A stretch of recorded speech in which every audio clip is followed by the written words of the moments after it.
आगाज अहम खबर से। कराची में पटाखों के गोदाम में खौफनाक धमाके, गोदाम में आग लग गई, धुएं के बादल छा गए, 34 अफराद जख्मी, 2 की हालत तशवीशनाक। धमाके की खौफनाक सीसीटीवी फुटेज भी सामने आ गई है। धमाके से करीबी दुकानों और इमारतों को शदीद नुकसान पहुंचा है। इसी पर बात करेंगे अपने नुमाइंदे नईम खानजादा से। नईम, ताज़ा तरीन सूरत हाल क्या है? आग पर किस हद तक काबू पा लिया गया? देखिए, तकरीबन 2 घंटे से जायद का वक्त गुजर चुका है और अभी भी जो है वो धुएं के बादल जो है मुसलसल जो है वो वहां से निकल रहे हैं। और इसकी शिद्दत का अंदाजा आप ये लगा लीजिए कि तकरीबन कुछ 6 से 7 किलोमीटर दूर तक जो है वो इसकी आवाज गई है। और इसकी सीसीटीवी फुटेज के अंदर देखा जा सकता है कि एक आग का जो है वो गोला, जैसे कोई किसी ने बारूद जो है वो कहीं फेंका हो और उसके बाद जो आग का गोला निकलता है, उसकी शिद्दत।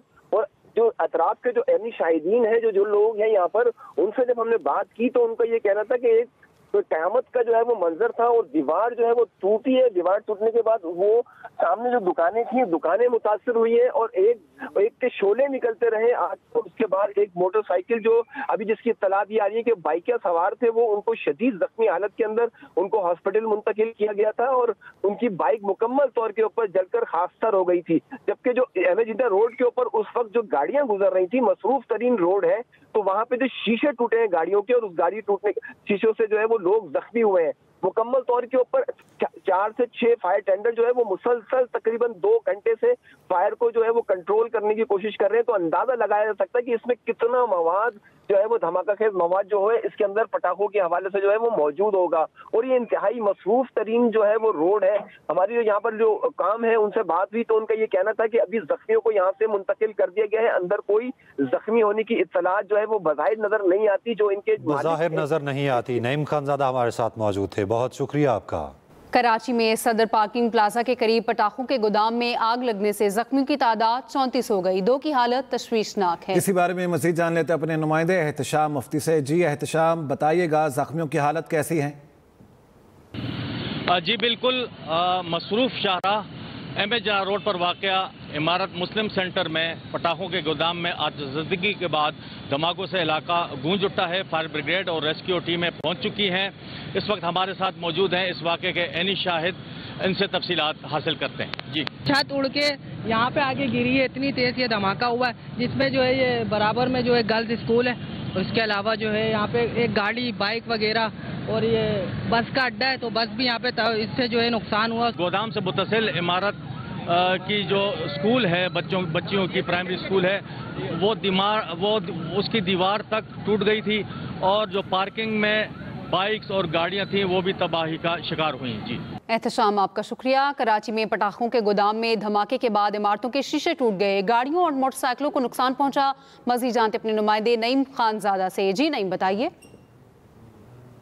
जी बिल्कुल, इस वक्त मौजूद हैं हम एमएजिदा रोड के ऊपर और जहां एक जोरदार धमाका हुआ पटाखों की एक जो गोदाम था वहां पर, और अब यहां पर रेस्क्यू का काम जारी है और ये अब यहां पर कॉर्डन करके तमाम चीज़ों को निकाला जा रहा है। और निकालने के बाद ख़ास तौर के ऊपर ऐसी जगहों के ऊपर कि जो लोग नहीं है, इस पूरी बिल्डिंग को जो है वो रेस्क्यू कर लिया गया है। यहाँ से तमाम लोगों को निकाल लिया गया है।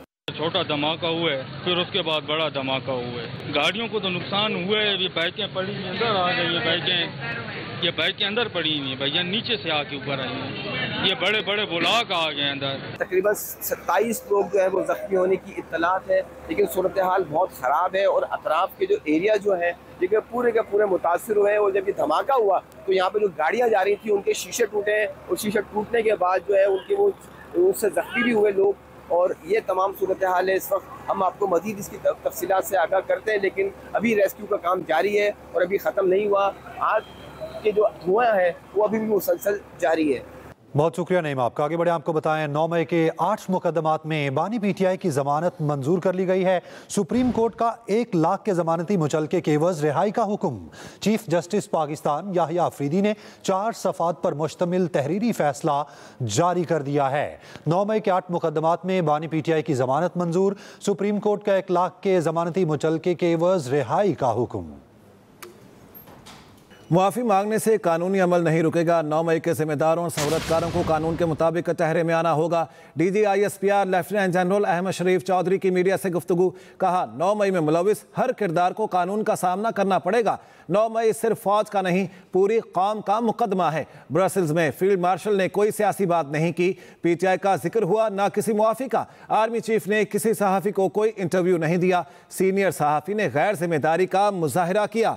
अहम खबर है, आपको अपडेट करेंगे। DG ISPR lieutenant general Ahmed Sharif Chaudhry की मीडिया से गुफ्तगू। कहते हैं 9 मई में मुलविस हर किरदार को कानून का सामना करना पड़ेगा। 9 मई सिर्फ फौज का नहीं, पूरी कौम का मुकदमा है। ब्रसेल्स में फील्ड मार्शल ने कोई सियासी बात नहीं की। PTI का जिक्र हुआ, ना किसी मुआफ़ी का। आज के फैसले ने साबित किया है कि डटे रहें। अवाम को पता चल गया 9 मई का केस झूठा बयानिया था। रहनुमा PTI सलमान अकरम राजा कहते हैं 9 मई का बयानिया 2 पुलिस वालों की गवाही पर खड़ा है। आज का दिन अहम संगे मील है, कोशिश करते रहेंगे। अहम खबर है, आपको अपडेट करेंगे। रद्द-ए-अमल सामने आया सलमान अकरम राजा का। जमानत मिलने पर खुशियां मनाना समझ से बालातर है। जमानत का मतलब रिहाई नहीं। वजीर इत्तलात अताउल्लाह तारड़ कहते हैं 190 मिलियन पाउंड केस मुल्की तारीख का मेगा करप्शन केस है।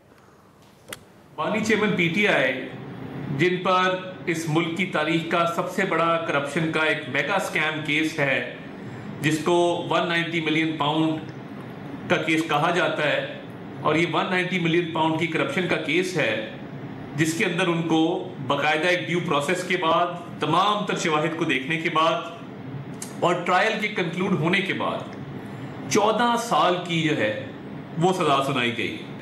कि जब आपको 14 साल की सजा हो जाए, कन्विक्शन हो जाए आपकी, और उसके बाद आप एक बेल मिलने के ऊपर इस तरीके से सेलिब्रेट करें कि आपको टेक्निकलिटी में एक बेल मिल गई, और अभी केस का ट्रायल चल रहा है, उस ट्रायल ने मंतकी अंजाम तक पहुंचना है। वो 9 मई के केस, ये पूरी कौम का केस है, पूरी कौम ने देखा, तो एक बेल मिलने पे जो इतनी सेलिब्रेशन हो रही है, ये समझ से बाहर है।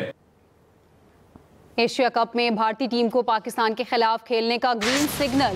गल्फ न्यूज के मुताबिक भारतीय स्पोर्ट्स मिनिस्ट्री ने पाकिस्तान के खिलाफ खेलने का ग्रीन सिग्नल दे दिया। एशिया कप का हाई वोल्टेज पाक भारत टाकरा 14 सितंबर को दुबई क्रिकेट स्टेडियम में शेड्यूल है। गल्फ न्यूज के मुताबिक भारतीय स्पोर्ट्स मिनिस्ट्री ने पाकिस्तान के खिलाफ खेलने का ग्रीन सिग्नल दे दिया। बात करें मौसम की तो कराची में एक बार फिर बादल बरस पड़े हैं। मुख्तलिफ इलाकों में कहीं हल्की और कहीं पर तेज बारिश हुई। नशेबी इलाके ज़ेर-ए-आब आ गए हैं और सड़कों पर पानी जमा। कराची में 2 रोज की बारिशों ने शहर का इंफ्रास्ट्रक्चर तबाह कर दिया। शारा फैसल यूनिवर्सिटी रोड, शहीद मिल्लत एक्सप्रेसवे, कोरंगी रोड समेत शहर की बेशतर छोटी बड़ी शाहराहों पर पानी जमा है। सड़कें टूट फूट का शिकार हैं, जिससे ट्रैफिक की रवानी मुतासिर है। बरसाती नालों और सीवरेज का निज़ाम बैठने से बारिश के साथ गंदा पानी और कचरा भी सड़कों पर जमा है।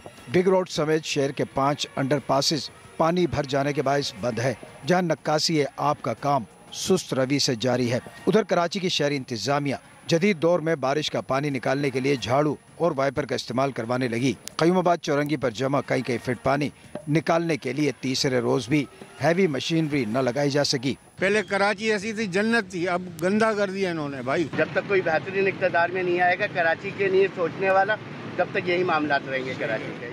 शहर के कई इलाके तीसरे रोज भी बिजली से महरूम है। मलीर के शहरी के इलेक्ट्रिक के दफ्तर पर एहतजाज पर मजबूर हो गए। तीसरे रोज भी मोबाइल फ़ोन और इंटरनेट सर्विस मुकम्मल तौर पर बहाल ना हो सकी।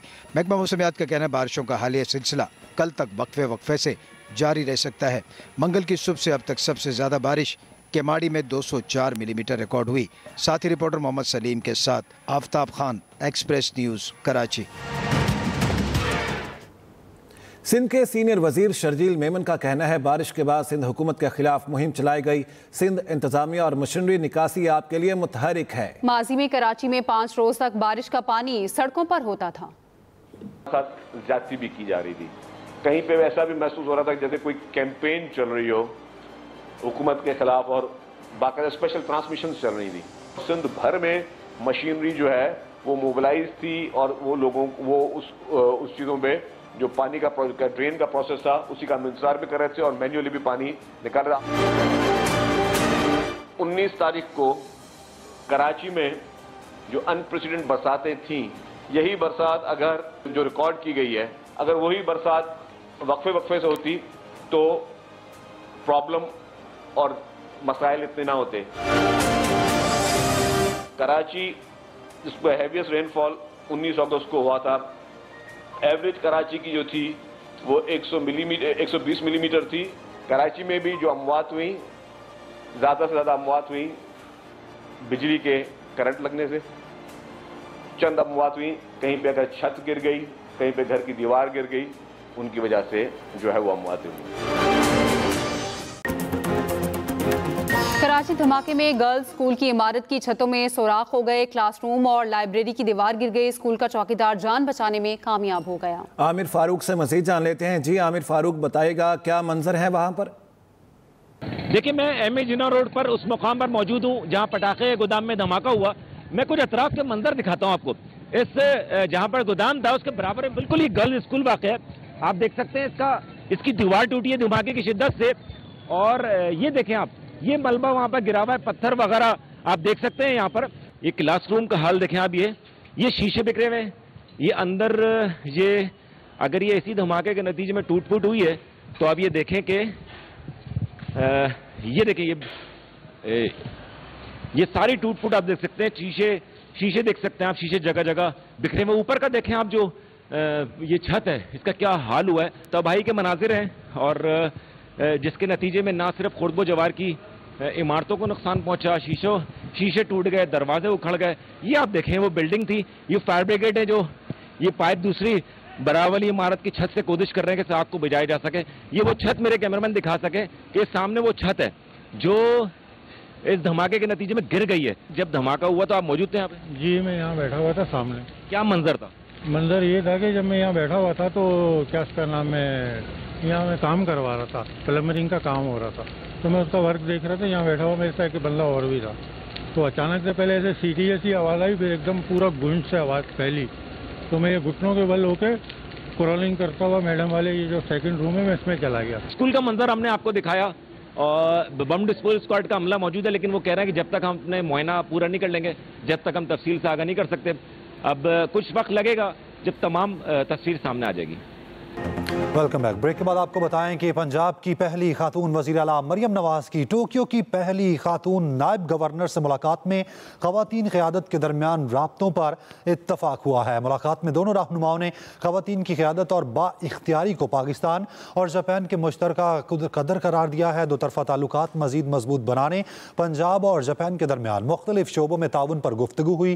ख़ास तौर पर इंफ्रास्ट्रक्चर, शहरी तरक्की, काबिल तजदीद तवानाई, साफ पानी और माहौलियाती बेहतरी जैसे शोबों में मुश्तरका मंसूबों पर बातचीत की गई।